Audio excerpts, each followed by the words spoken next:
27 ते 28 करोड रुपयाचा प्रोजेक्ट ज्ञानेश्वर माऊलींचं मंदिर हे भगवानगडावर बनत आहे. सगळ्या जातीचे विद्यार्थी एकत्रपणे भगवानगडावर शिकतो. खूप मोठा विषय आहे जातीचा. तर MPSC चे क्लासेस सुद्धा भगवानगडावर आज सुरू झालेले आहेत आणि यांचा सगळा खर्च स्वतः भगवानगड उचलतो. काही लोकांचा खूप मोठा गैरसमज होता.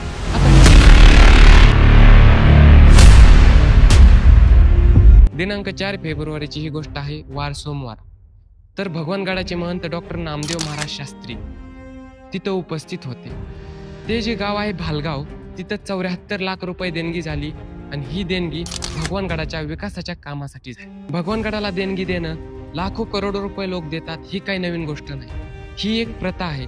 नेमकी ही प्रथा चालू कोणी केली त्याच्याविषयीच आज आपण या व्हिडिओमध्ये सखोल माहिती बघणार आहोत.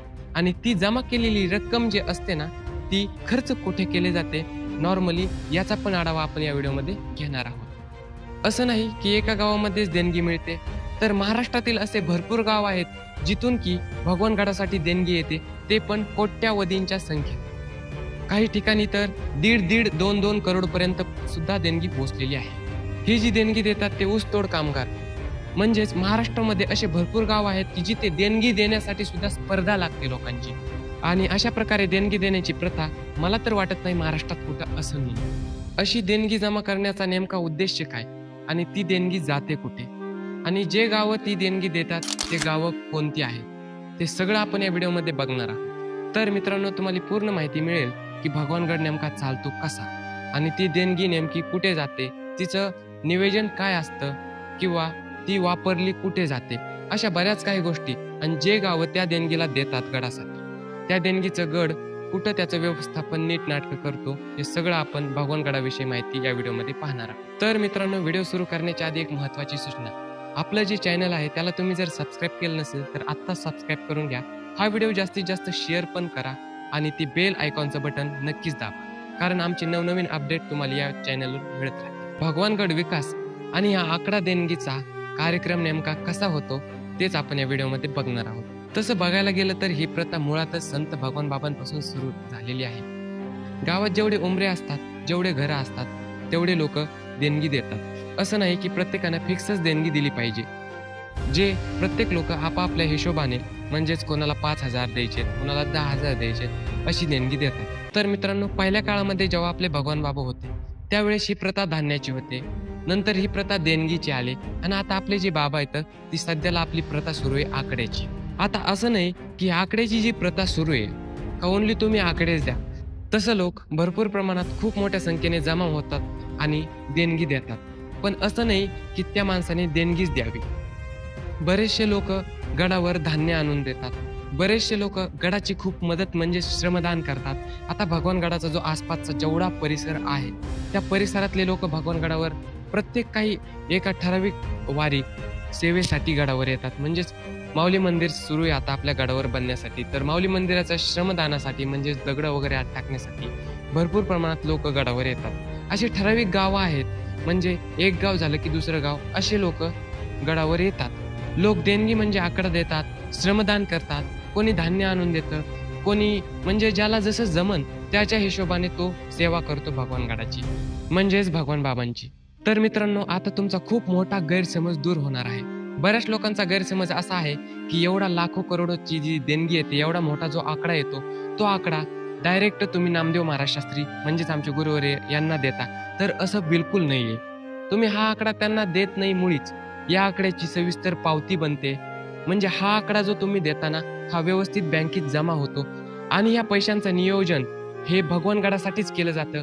भगवानगडाचं जे विकास आहे, भगवानगडाचा जो विकास आहे त्याच्यासाठी केलं जातं. आता तुम्ही बघू शकता भगवानगडाचे वेगवेगळे संस्थान आहेत, जसं की आळंदी, पंढरपूर, छत्रपती संभाजीनगर, पैठण, अशा मोठ्या मोठ्या ठिकाणी आणि परिसरात पण खूप मोठे मोठे भगवानगडाचे संस्थान आहेत.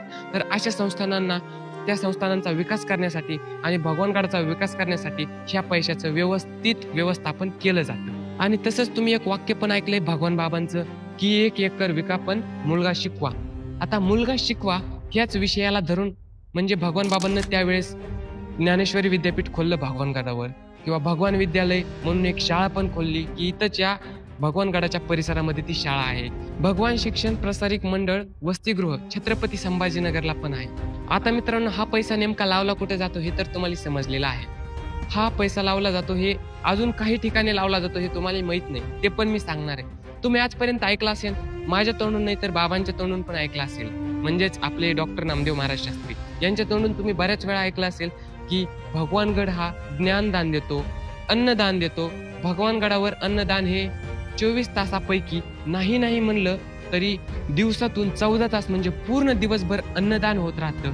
आणि एका महिन्यातून तब्बल 1.5 ते 2 लाख लोक भगवानगडावर जेवण करतात. आणि ज्यावेळेस भगवानगडाची महिन्याची एकादश असते त्यावेळेस लाखोंच्या संख्येने, तसं लाखोंच्या म्हणायला गेलं तर खूप संख्येने भगवानगडावर लोक येतात.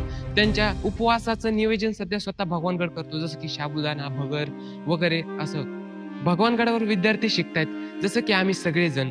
तसं भगवानगडावर 150 विद्यार्थी शिकतायत, म्हणजे आमच्या सोबत. भगवानगडावर शालेय शिक्षण कंप्लीट करत विद्यार्थी भगवानगडावर वारकरी शिक्षण शिकतायत. अत्यंत उच्च कोटीचं वारकरी शिक्षण भगवानगडावर शिकवलं जातं. आणि जे भगवान विद्यालय शाळा आहे त्या शाळेचे काही लहान मुलं म्हणजे 8वी ते 10वी या वयोगटातील मुलं पण शाळेमध्ये शिकतात. आणि यांचा सगळा खर्च स्वतः भगवानगड उचलतोय. आणि तसंच बघायला गेलं तर MPSCचे क्लासेस सुद्धा भगवानगडावर आज सुरू झालेले आहेत. म्हणजे या पैशाची इतकी सविस्तरपणे इन्व्हेस्टमेंट केली जाते. तरी काही लोकांचा खूप मोठा गैरसमज होता. आता मला असं वाटतं की त्या लोकांचा गैरसमज नक्कीच दूर झाला असावा, कारण भगवानगड एवढं काही देत आहे लोकांना. म्हणजे लोकांना जर पैसा दिला, तुम्ही म्हणताय ना, काही जण म्हणले की लोकांना पैसा द्यायला पाहिजे, तर लोकांना पैसा दिल्यावरती त्याचा उपयोग कसा करतील हे तर सांगू नाही शकत आपण. पण जर तोच पैसा शिक्षणासाठी वापरला, जे महाराष्ट्रामध्ये गरीब लोक आहेत, जे आपल्या विद्यार्थ्यांना शिकवू शकत नाहीत, अशी लोक भगवानगडावर त्यांच्या विद्यार्थ्यात जर टॅलेंट असेल ना, त्या विद्यार्थ्याला जर खरंच शिकायची इच्छा असेल तर तो विद्यार्थी कोणत्याही जातीचा असो भगवानगडावर येऊ शकतो. जास्त लांब नाही मित्रांनो, आम्ही सगळेजण सगळ्या जातीचे विद्यार्थी एकत्रपणे भगवानगडावर शिकतो. आता तसं जातीचं सांगायचं गेलं तर खूप मोठा विषय आहे जातीचा. मराठा समाज, वंजारी समाज, माळी समाज, धनगर समाज आणि असे खूप मोठे जे महाराष्ट्रातील आपले जेवढे समाज आहेत, असे भरपूर समाजाचे सगळे विद्यार्थी आम्ही सोबत शिकतोय. बऱ्याच ठिकाणी असं होतं की बाकीचा समाज भगवानगडाकडे अशा दृष्टीने पाहतो की भगवानगड हा वंजारी समाजाचा आहे. पण मित्रांनो, असं नाहीये. एखादं देवस्थान किंवा एखादं तीर्थक्षेत्र हे कोणत्या ठराविक जातीसाठी नसतं, हे सगळ्यांसाठी असतं. तुम्ही बघायला गेलं तर परिसरातील जे लोक देणगी देतात ना, त्याच्यामध्ये काय ओन्ली वंजारी समाजाचे लोक असं नाही की ते देणगी देतात गडाला. तर मोठे मोठे आकडे असे आहेत की काही गावं तर असे आहेत की पूर्ण मराठा समाज आहे, तर त्या गावातून पूर्णपणे लाखोची देणगी येते. काही ठिकाणी तर नवलच की चक्क मुस्लिम समाजाच्या लोकांनी पण भगवानगडाला देणगी दिली. आणि ती देणगी त्यांनी भगवानगडासाठी म्हणजेच कशाला दिली तर भगवानगडाच्या महंतांसाठी नाही. भगवानगडाचा जो विकास आहे त्याच्याकडे बघून लोक देणगी देतात, जे की भगवानगडावर वेगवेगळ्या समाजाची मुलं शिकतात. आता तुम्ही म्हणता भगवानगडावर नेमकं मुलं शिकतात काय, तर भगवानगडाचे खूप मोठे मोठे दिग्गज कीर्तनकार आहेत. भगवानगडावर जे MPSC मध्ये लागले ते खूप मोठ्या पोस्टवर मुलं लागलेले आहेत. जसं की एवढ्या मोठ्या पोस्ट आहेत ना, जे की क्लास 1च्या पोस्ट आहेत MPSC मधनं, अशा पोस्टवर भगवानगडावरनं मुलं लागलेले आहेत. आता मी स्वतः भगवानगडावरचा विद्यार्थी म्हणून मला इथलं सगळं काही माहित आहे. भगवानगडावर शिक्षण दिलं कशाचं जातं, आपली सगळ्यात जुनी भाषा म्हणजे सगळ्या भाषांची जननी संस्कृत भाषा, जसं की वेद असतील, संस्कृत भाषेतील उपनिषद असतील आणि तर्कसंग्रह असे भरपूर काही ग्रंथ आहेत की ते भगवानगडावर शिकवले जातात. आता तुम्हा सगळ्यांना माहित आहे की भगवान बाबांचं ब्रीद वाक्य, बैसोनी पाण्यावरी वाचली ज्ञानेश्वरी. तर मित्रांनो, ज्ञानेश्वरीचं मुख्यतः शिक्षण भगवानगडावर दिलं जातं. आणि कमीत कमी 27 ते 28 करोड रुपयाचा प्रोजेक्ट ज्ञानेश्वर माऊलींचं मंदिर हे भगवानगडावर बनत आहे. आता ह्या पैशाची इन्व्हेस्टमेंट अशा काही स्वरूपात होते. तर इन्व्हेस्टमेंट विषयी तुम्हाला सगळी माहिती असं मला वाटतं की तुम्हाला समजली असेल. इतपत तुम्ही बालिश नाही. हा जो आकडा तुम्ही भगवानगडाच्या महंतांना देत नाहीत, हा आकडा तुम्ही भगवानगड ट्रस्टला देता आणि त्याची एक कायदेशीर पावती पण मिळते. हा पैसा बँकेत जमा होतो, त्यासाठी CAA लावलेले आहेत. पुढे बोलत असताना आमच्या बाबांनी परंपरेने चालत आलेली भगवान बाबांची कामधेनू नावाची पिशवी सुद्धा दाखवली. त्यानंतर गाव निमंत्रण देतं की आम्हाला आकडा जमा करायचा आहे. मग त्याच्यानंतर बाबांची तारीख घेतली जाते. तारीख घेतल्यानंतर व्यवस्थितपणे खूप मोठा कार्यक्रम होतो आणि ह्या आयोजित केलेल्या कार्यक्रमामध्ये बाबांना देणगी दिली जाते. म्हणजेच जो आकड्याचा कार्यक्रम आहे तो होतो. भगवानगड याच लोकांच्या विश्वासावर, सहकार्यावर आणि प्रेमावर चालू आहे. बाहेर जसं वातावरण आहे, जसं की आपण बघतो आळंदीला वारकरी शिक्षण, जसं की आपण बघतो लातूर सारख्या ठिकाणी किंवा राजस्थान कोटा सारख्या ठिकाणी MPSCचे किंवा नीटचे क्लासेस करणारे मुलं, ते तसं वातावरण घडावं नाहीये. त्याच्यापेक्षा खूप प्रसन्न मन करणारं वातावरण घडावं आहे. एकदम निसर्गाच्या सानिध्यात, म्हणजे आसपास 7-8 किलोमीटर पर्यंत गाव नाही, साईडला ओनली जंगलच जंगल आहे आणि असं एकदम निसर्गरम्य ठिकाण आहे म्हणजेच भगवानगड. आणि अशा ठिकाणात मुलांचा अभ्यास पण खूप जोमात होतो. तसं वारकरी संप्रदाय जातीभेद मानत नाही. भगवानगडाच्या परिसरात असे खूप गावं आहेत, जसं की बानेर, गुंजमूर्ती, नागापूर, अंबोरा, अशा काही गावातून 50-50 लाख रुपयांची किंवा त्याच्यापेक्षा जास्त देणगी येते, जिथं की वंजारी समाजाचं एक पण घर नाहीये. आणि त्यातली त्यात मुस्लिम बांधव सुद्धा देणगी देतात, हे आणखीनच विशेष की हो. आणि सर्व लोक भगवानगडाला अशाच प्रकारे मदत करतात. ही केलेली मदत वर्तमानपत्रात सुद्धा जाहीर होते. भगवानगडावर जे माऊलींचं मंदिर बनायला सुरू आहे, हा एक खूप मोठा प्रकल्प आहे आणि त्या प्रकल्पासाठी IITचे आर्किटेक्ट इंजिनियर जे की PhD होल्डर आहेत. भगवानगडावर जे माऊली मंदिर आहे त्याच्यासाठी किमान आणि कमाल जर बघायला गेलं तर 26 ते 28 कोटी रुपयांचा हा प्रकल्प असून, ह्या प्रकल्पाचे जे पैसे आहेत ते गावकरी महाराजांना म्हणजेच आमच्या बाबांना गावात काही सप्त्याच्या किंवा कार्यक्रमाच्या निमित्त बोलवतात आणि बोलवल्यानंतर हा जो आकड्याचा कार्यक्रम आहे तो संपन्न करतात, म्हणजे आकडा देतात किंवा देणगी देतात. आणि हीच देणगी आपण गडाच्या विकासासाठी किंवा जे तुम्हाला मी आतापर्यंत सांगितलं त्या कामासाठी वापरला जातो. आणि हा आकड्याचा कार्यक्रम जेव्हा घेतात ना, त्यावेळेस बाबांना गावात जेव्हा बोलवतात त्यावेळेस भव्य स्वागताचा उत्सव असतो. म्हणजे बाबांचं भव्य दिव्य असं स्वागत केलं जातं, फुलांचा वर्षाव केला जातो. काही काही ठिकाणी तर हद्दच की पार JCBने, म्हणजे दोन्हीकून तीन अशा 2-3 ठिकाणी JCB लावल्या जातात आणि JCB वरनं पुष्पवृष्टी बाबांवर केली जाते. आता मित्रांनो, सगळ्यात महत्वाचा विषय म्हणजे भगवानगडावर होणारे श्री संत ज्ञानेश्वर महाराजांचे माऊली मंदिर. आता याच्यासाठी लोकांना म्हणजेच कोणत्या कोणत्या गावातून किती किती रुपये देणगी आलेले आहे थोडक्यात पाहूया. आता मित्रांनो, गावांची लिस्ट बघा तुम्ही याप्रमाणे.